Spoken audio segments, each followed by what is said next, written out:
So consider the statement following regarding the functioning of Tamil Nadu governor. So Tamil Nadu governor பத்தி இந்த question இருக்க போகுது. Statements பார்த்துக்கோங்க. Acts of the chancellor of universities, promulgate ordinance when both houses are not in session. Third, impose financial emergency under article 360. Appoints advocate general, chairman, members of state public service commission. So governor பத்தி இந்த 4 point கொடுத்திருக்காங்க. இதுல எது சரி எது தப்பு அப்படின்னு பார்க்கலாம். So first நான் ஆன்சர் சொல்லிடுறேன். ஆன்சர் பாத்தீங்கன்னா ஆப்ஷன் டி.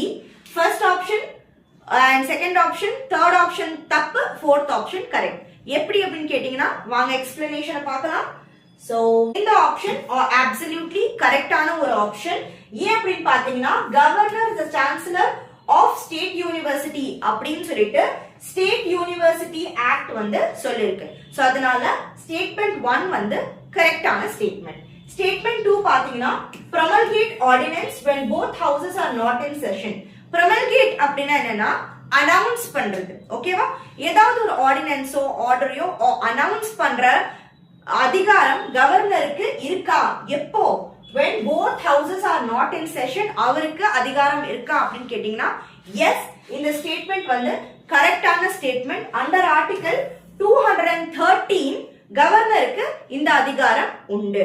ஓகேவா? வேற என்ன அப்படின்னு பாத்தீங்கன்னா இமீடியட் ஆக்ஷன் எடுக்கலாம் தேவைப்படுறப்போ. Ordinance has same force as law. Law எப்படி ஒரு பவர்ஃபுல்லான ஒரு ஃபோர்ஸோ அதே மாதிரி தான் ஆர்டினன்ஸ். ஆனா டெம்பரரி டைமுக்கு. தமிழ்நாடுல வெறும் 1 ஹவுஸ் இருக்கு, ஸ்டேட் லெஜிஸ்லேட்டிவ் அசம்பிளி மட்டும் இருக்கு. சோ அந்த ஸ்டேட் லெஜிஸ்லேட்டிவ் அசம்பிளி